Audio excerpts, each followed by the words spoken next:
아멘. 조시는 분 안 계시죠? 옆에 계신 분과 한번 인사하겠습니다. 보혈의 능력만 의지합시다. 네, 보혈의 능력만 의지합시다. 감사합니다. 우리는 지금 2주간에 걸쳐서 6월절 예식, 어찌 보면 율법 같고 지루할 수 있어서 졸릴 수도 있는 그런 6월절 예식이 우리 기독교 신앙에, 우리의 삶에 얼마나 중요한 영향을 끼쳤는지 그 대속의 법칙에 대해서 2시간에 걸쳐 나누고 있습니다. 먼저 지난주에는 그 애굽에 내려졌던 마지막 재앙이, 애굽인들에게는 피바람이 부는 큰 울부짖음이 있는 날이지만 미리 말씀해 주신 그 6월절 예식대로 행했던 이스라엘 백성에게는 그날이 인생이 새로 시작되는 구원의 날이었다. 그 말씀을 드렸고, 그래서 그 두 차이는 곧 복음을 듣고 순종하는 자와 그렇지 않은 자의 극명한 대조를 보여준다고 말씀드렸습니다. 또한 이 6월절 예식은 하나님께서 너희들의 6월절이 아니라 여호와의, 나의 6월절이라는 그렇게 명시하셨던 것을 통해서 이날은 인간의 어떤 노력이나 인간의 행위가 개입되는 것이 아니라 온전히 하나님의 의지와 하나님의 큰 구원의 계획이 나타나는 그런 날을 기억하게 하신다는, 그것을 우리가 기억해야 합니다. 또 그 중심에는 역시 자신의 아들 예수님을, 독생자 예수님을 앞으로 이런 방식으로 주게 될 것이라는 그런 계시가 담겨 있다는 말씀을 드렸습니다. 그래서 이 6월절은요, 우리 기독교 구원의 진리, 이 대속의 진리의 핵심을 하나님이 6월절로 계시하신 것이고, 그래서 이것을 우리가 있는 그대로 믿는 우리가 되기를 축복합니다. 오늘은요, 한 걸음 더 들어가서 양의 피를 보면 그 집은 죽음의 재앙이 면제된다는 그 6월절, 그날 밤 사건을 좀 주의 깊게 살펴보면서 우리를 구원에 이르게 하는 그 복음의 특성이 무엇인지를 조금 자세히 살펴보기 원합니다. 자, 이미 말씀드린 바와 같이 이 모든 6월절 예식의 형식들은 예수님을 향한다고 말씀드렸어요. 예를 들면 그 1년 된 흠없는 양, 그분이 예수님이고, 양을 잡는 날이 또 예수님이 잡히시던 날이었고, 또 죽이는 날조차도 이 4일이 흘러서 그날 그 시간에, 양을 죽이는 그 시간에 예수님이 죽으셨고, 또 부활하신 것, 이 모든 죽이는 방법, 거기 보면은 여기 12장에도 뼈를 꺾지 않는다, 그것이 시편이나 이렇게 계속 유지가 돼서 예수님 특별히 그 십자가에 매달려 죽지 않으면 이렇게 막 망치로 뭐 다리를 꺾어서 그렇게 일부러 죽이는 경우인데, 이제 부활을 위해서라든지 어쨌든 그 뼈를 꺾지 않았다, 이런 부분까지도 하나 어김없이 이제 예언대로 하나님이 말씀하신 대로 된 거죠. 특별히 그 피를, 양의 피를 바를 때 우슬초를 가지고 바르는데, 꼭 그래서 그런지 몰라도 요한복음 1장 19장 29절에 보면 목말라 하시는 예수님께 이 우슬초에다가 그 해면에 그 심포도들을 적셔서 뭐 이런 부분이 나와요. 이렇게 하나하나가 예수님에 맞춰져 있다.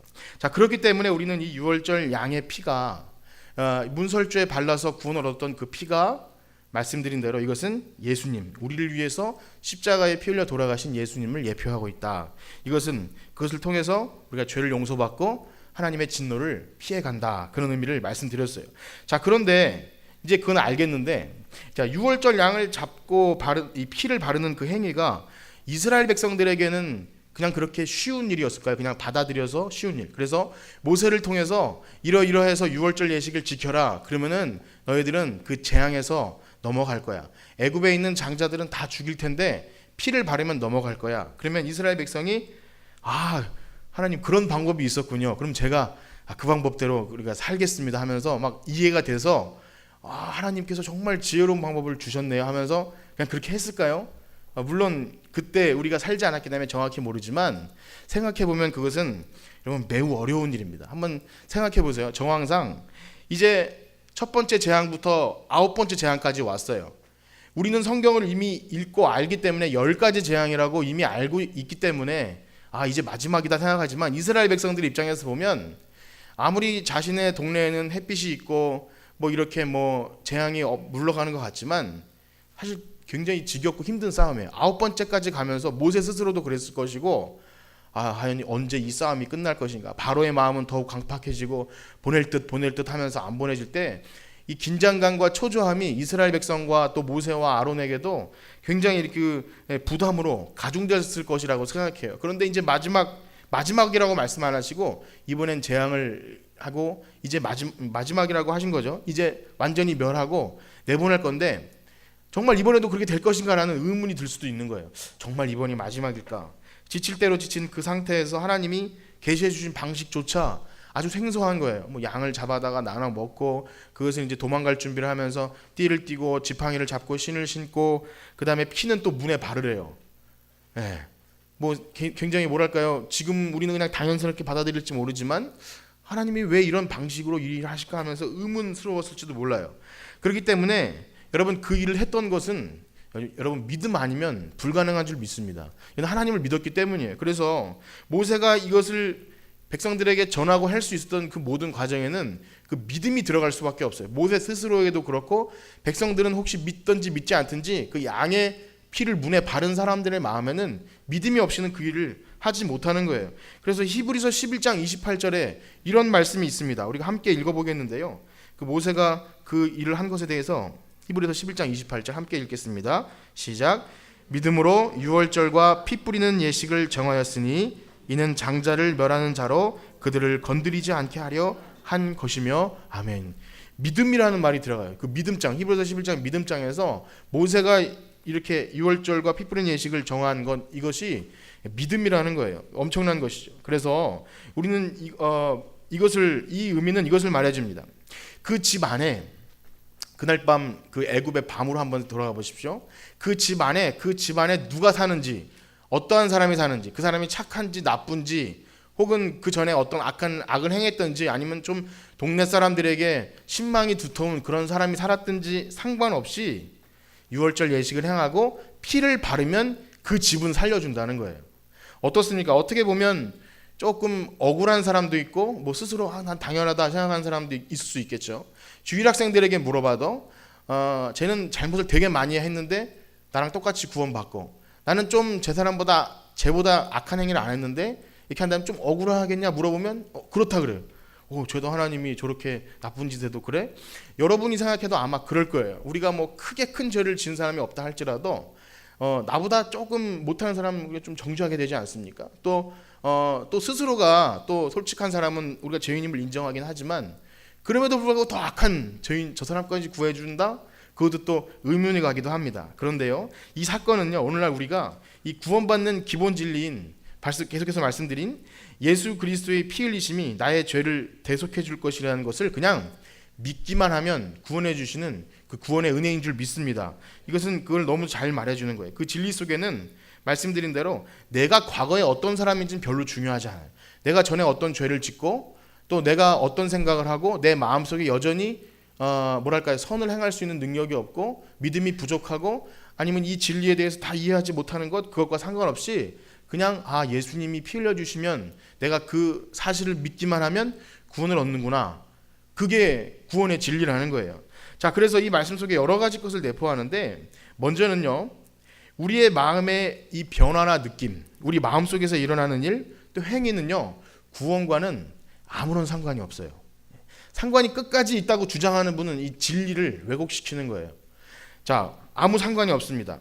좀 찜찜할 것 같기도 합니다. 아무런 상관이 없어요. 과연 조금도 상관이 없을까? 조금도 상관이 없어요. 왜냐하면요, 구원은 외부로부터 와요. 우리에게 있는 것이 아니에요. 우리에서부터 구원이 출발하거나 우리의 행위 때문에 일어나는 것이 아니기 때문에 이 전제를 거부하는 순간 자신의 어떤 의로움이 들어갈 수 있는 가능성을 열어놓는 거죠. 그래서 우리가 교회에 나와서 예수님을 믿고 세례를 받고 믿음 생활을 하고 직분을 받고 오래돼서 어떤 뜨거운 체험을 하고 또 신비한 일이 일어날 수도 있고 기도의 응답이 막 일어날 수 있어요. 그러면 참 좋겠지만 반대로 그런 일이 하나도 일어나지 않는다 할지라도, 물론 일어납니다. 그러나 일어나지 않는다 할지라도 구원과 상관이 있을까요, 없을까요? 없다는 거예요. 그걸 아셔야 돼요. 나는 좀 믿음이 부족한 것 같아. 오래 다녔는데도 뭔가 뜨거운 것이 없어. 그렇다 해도 구원은 달라지지 않는다는 거예요. 구원은요, 우리 마음의 느낌으로 받는 게 아니기 때문이에요. 그러니까 아시겠죠? 정확히 아셔야 됩니다. 구원은 그냥 외부로부터 와요. 양의 피를 문에 바른 그 집엔 무조건 구원을 주신다는 거예요. 예를 들면 그 집안의 사람들이 아까 말씀드린 대로 살인자도 있을 수 있고 애굽인들도 있을 수 있고 그냥 종도 있을 수 있어요. 하나님의 율법을 잘 지켰던 사람도 있고 좀 방탕했던 사람도 있을 수 있어요. 근데 그 순간 피를 바르냐 안 바르냐에 따라서 삶과 죽음이 결정된다는 그것. 교만한 사람은 그것을 무시하고 거부할 것이며 좀 죄인이고 밀어냈긴 했지만 그래도 구원의 길이라고 붙잡으면 사는 줄 믿습니다. 그래서 말씀드린 대로 우리의 마음과 느낌에 집중할 필요가 없어요. 내가 어떻게 믿음 생활을 잘해야지, 내가 어떻게 최선을 다해서 해야지. 너 나약해요. 가끔씩은 나약하고 믿음이 부족하고 의지가 부족해서 자꾸 넘어져요. 이러면 난 구원받지 못하는 건 아닌가? 전혀 그렇지 않다는 거예요. 원래 구원은 우리부터 나오는 것이 아니기 때문입니다. 그래서 말씀대로 그 방법은요, 출애굽기 때 양의 피를 바르는 일, 오늘날은 우리를 위해 십자가에 못 박혀 돌아가신 예수님을 믿는 그 믿음만 가능한 줄 믿습니다. 그것을 그냥 영접하는 거예요. 그래서 영접하는 자, 그 아들의 이름을 믿는 자들에게는 하나님의 자녀가 되는 권세를 주신다고 그냥 말씀하신, 선포하신 거예요. 그냥 그것을 받아들이는 거죠. 또 우리가 사도행전 배웠지만 주 예수를 믿으라. 그리하면 너와 내 집이 구원을 얻는다. 주 예수를 믿으라, 그것뿐이지. 주 예수를 믿으라. 그다음에 우리가 읽는 모든 성경, 그거를 구원의 단계죠. 물론 믿음엔 덕이 비라고 덕의 지식의 절제를 필요하지만 구원의 여정에 있어서 그냥 주 예수를 믿으라, 그리하면 구원을 얻는 거예요. 이것을 절대 왜곡시키거나 아니면 믿는데 왜 그래, 이런 걸로 희석시키면 절대 안 된다는 거예요. 그것은 이 복음의 굉장한 귀중한 증거예요. 그래서 양의 피를 바르지 않는 사람이 이럴 수 있어요. 난 그 법칙이 좀 마음에 안 들어. 그건 이해할 수가 없고 내 마음에 아직 확신이 안 생기기 때문에 못 바르겠어. 라든지 아니 어떻게 그게 가능한가? 난 아직 예수님이 나를 위해 죽으신 것이 잘 모르겠어. 내 죄를 씻어주셨다고 듣긴 많이 들었는데 잘 모르겠어. 여러분, 이런 말은요, 교만하고 복음의 진리를 왜곡시키는 말입니다. 복음의 진리를 모르는 말이에요. 왜냐하면요, 이렇게 어떤 집사님도 이렇게 표현합니다. 여러분, 하나님이 우리를 용서해 주셨어요. 용서해 주셨는데 용서받은 사람이 내가 안 괜찮다는 거야. 자기 자신에 집중하는 거죠. 전 불편해, 여전히 불편하고 저 분명히 누군가 용서해 주셨어요. 아니 쉽게 이렇게 얘기합시다. 둘이 형제가 싸웠는데 형이 동생을 그냥 용서해 줬어요. 부모님이 이제 용서해 줬어요. 근데 그 아들이 아니에요, 저는 아직 벌을 더 받아야 되고 불편해요. 그거 굉장히 미련한 거 아닙니까? 그거나 마찬가지예요. 다 자기 자신에 집중하는 거죠. 난 아직 이해가 안 가고 왜 나를 용서해 줬을까? 혹시 날 속이는 거 아닐까? 하나님은 그런 분이 아니세요. 그래서 우리가 믿고 이렇게 용서를 받고 하는 그 과정은요, 쉽게 표현하면 물에 빠져서 그냥 죽을 수밖에 없는 자에게 그냥 튜브를 던지던가 손을 내밀어서 간신히 건진 받았어요. 간신히 건진 받은 사람이 보따리 내놓는 건 아니랄지라도 저 사람이 나를 왜 구원해줬지? 이렇게 의심한다거나 저 의도가 무엇일까? 저 손을 과연 잡아야 될까 말아야 될까? 이렇게 생각한다면 그 사람은 어떤 사람일까요?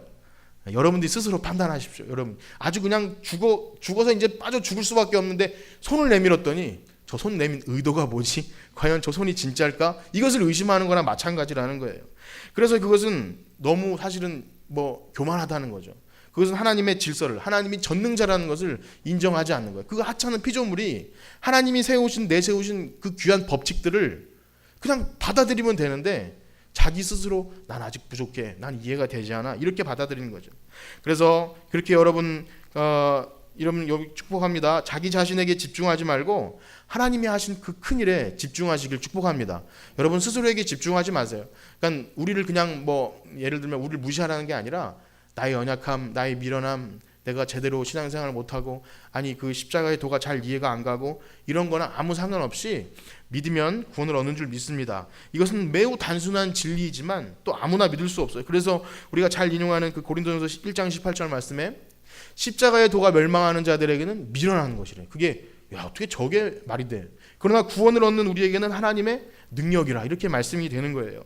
그래서 그 법칙을 계시하고 가르쳐주기 위해서 우리가 이 유월절도 있고 이스라엘 백성을 광야로 내모셔서 여러 가지로 시험하는 거예요. 만나를 주시기도 하고 광야에 그 불뱀에 물렸을 때 노뱀을 들어서 그냥 보게 하면 그만 봐. 그럼 사는 거야. 이 법칙을 계속 계시해 준 거고 그 법칙들이 나중에 예수님으로 완성된 거예요. 십자가에 달리신 예수님만 그냥 봐. 믿으면 돼. 그것을 계시해 주기 위해서 오랜 역사 속에 이 구약 성경을 계시해 준 거예요. 여러분, 우리는 그 계시를 믿는 선택받은 백성인 줄 믿습니다. 아무나 믿을 수가 없어요. 이 쉬운 건데도 믿을 수가 없는 것. 그래서 우리가 이 믿음 생활하는 데는요, 이 두 가지가 제일 중요합니다. 한번 따라해 보실까요? 말씀의 순종, 은혜를 수납. 그냥 그 두 가지면 돼요. 말씀에 순종해서 묻지도 따지도 않고 용서해 주신다니까 그냥 받으면 돼요. 왜냐? 우리에겐 자격이 없어요. 선택할 권리도 없고 자격도 없는 거예요. 그렇기 때문에 그냥 덥석 물면 되는 거예요. 그냥. 예, 우리의 믿음은 그 정도입니다. 그냥 그거면 되는 거예요. 그래서 우리의 신앙의 여정도 이스라엘 백성처럼 어찌 보면 그 여정입니다. 우리의 믿음이 처음에는 이 구원의 여정이 시작되었지만 자꾸 하나님을 이해하기 위해서 이스라엘 백성처럼 시험이 찾아올 때도 있고 여러 가지 어려운 순간순간 속에서 하나님이 그래서 그러셨구나. 그렇게 좀 시간이 지나면 이해가 되지 않습니까? 하나님이 은혜뿐이구나. 내가 아무리 노력해도, 내가 아무리 애써도, 물론 이 말씀이 우리가 노력하고 애쓰지 말라는 말은 아니라 우리가 그 노력하고 애쓰는 것 가지고 하나님의 의를 이루거나 구원의 진리에 우리가 가까워지는 것이 아니라 은혜뿐이구나. 그것을 경험하는 여러분 되시길 축복합니다. 너무 중요한 거예요. 또 한 가지는 사실 이 주제는 조금 곁가지 좀 지엽적인 주제가 될 수도 있지만 이 출애굽기를 공부하면서 참 여러 번 나타났던 중요한 주제 한 가지를 또 말씀드릴 텐데요. 이 유월절 사건이, 유월절 양을 잡는 기준이 무엇인지 기억하십니까?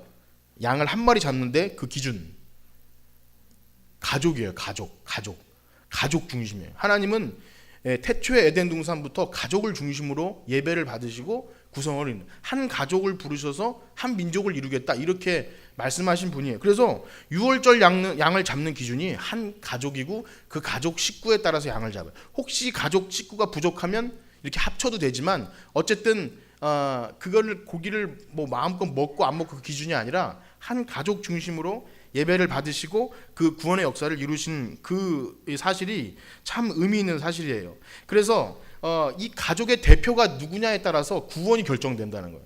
그 가족의 가장이 결정을 해서 우리 집은 양의 피를 바를 거야 하고 바르면 그 온 집이 구원을 얻는 거예요. 참 재밌는 사실이기도 합니다. 물론 이 사실이 오늘날 뭐 집에서 누구 가장 한 명만 믿으면 무조건 구원 이 말씀이 아니라 하나님이 예배를 받으시고 은혜의 통로가 되게 하는 그 중요한 기준이 가정이라는 거예요. 교회도 마찬가지입니다.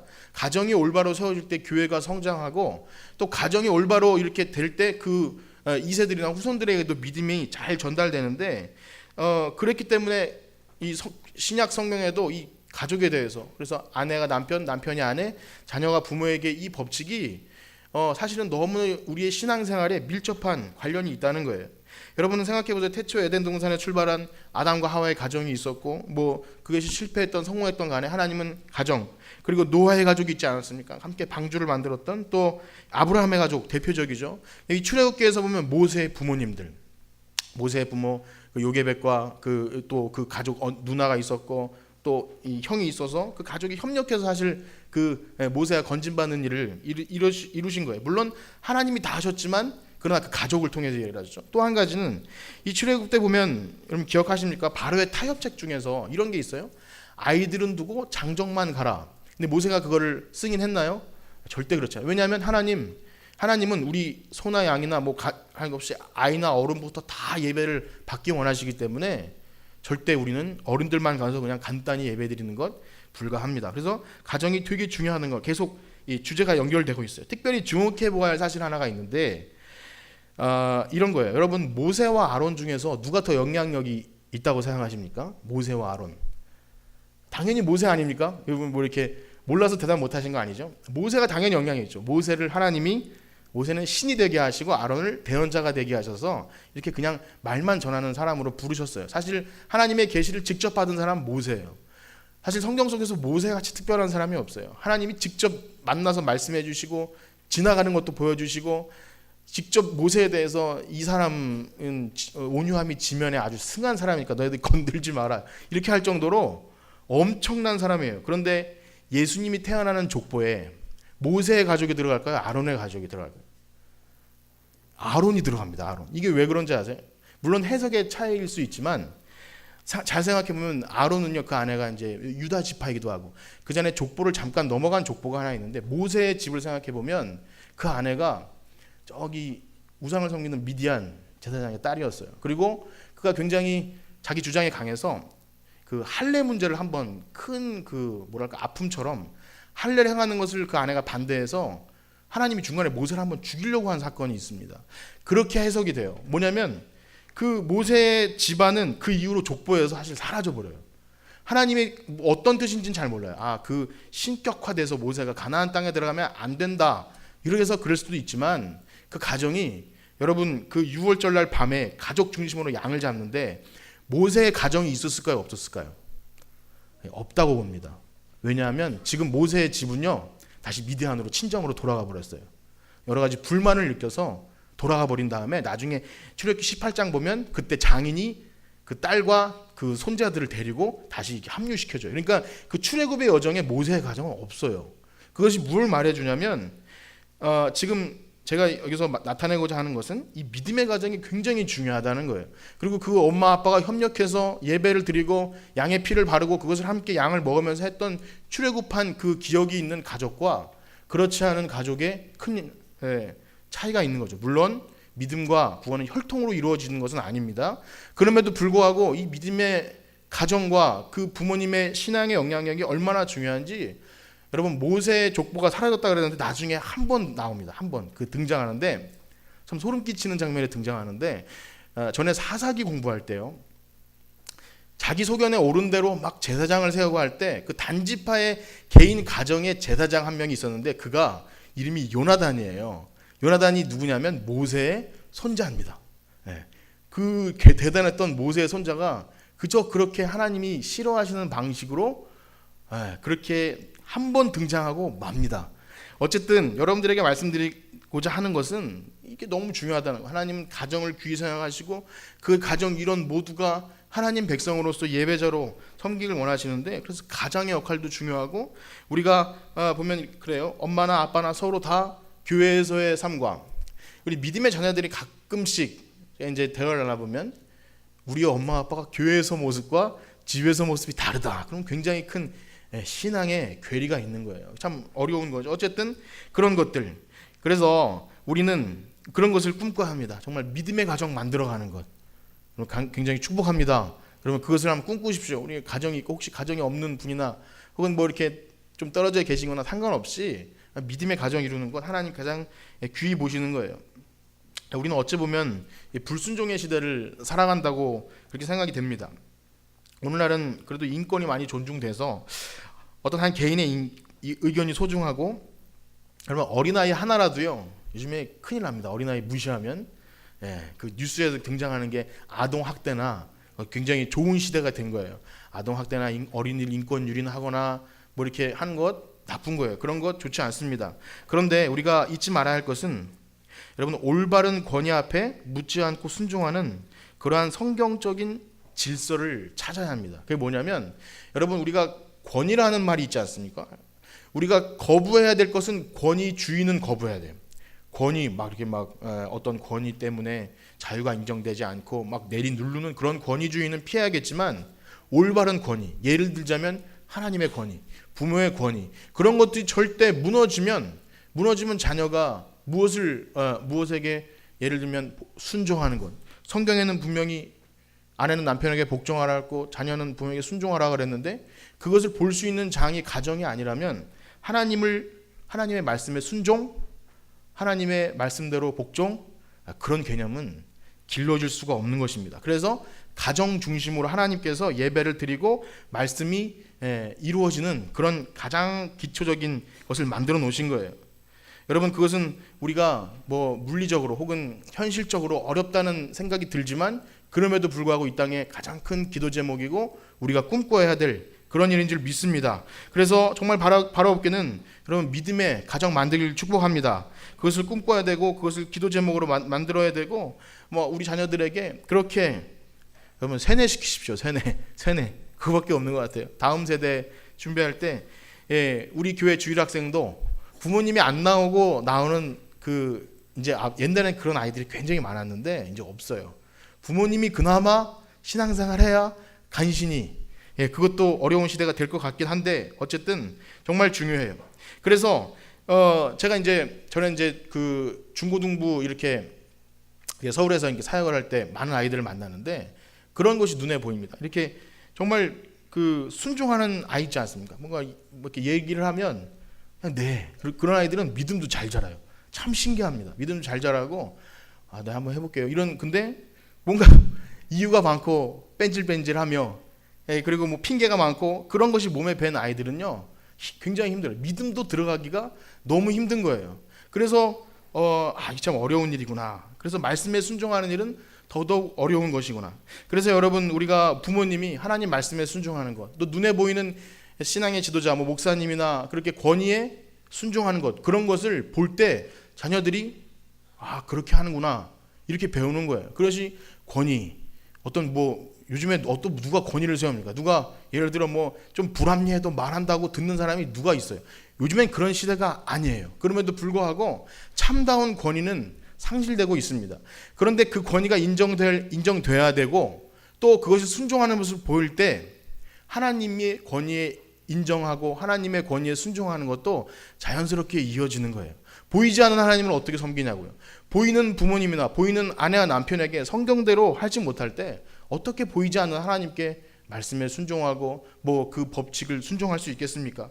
그래서 말씀드린 대로 하나님은 가정 중심으로 이 귀한 예식을 행하셨고 오늘날도 여전히 신약성경 구석구석에 이 아내, 남편 혹은 자녀, 가정 이렇게 중요한 부분을 들어서 그렇게 하나님이 가정을 통해서 일하시는 줄 믿습니다. 그래서 다시 한번 그렇게 축복합니다. 이 믿음의 가정을 통해서 우리 자녀들이 다음 세대를 이끌어가고 또 많은 사람들을 옳은 대로 이끌 그런 믿음의 용사들을 많이 길러내는 우리들이 되길 간절히 축복합니다. 오늘 말씀을 마치면서 다시 한번 정리를 합니다. 여러분, 구원은 하나님으로부터 오는 줄 믿습니다. 이것은 우리가 인정하든 인정하지 않든 하나님의 법칙이에요.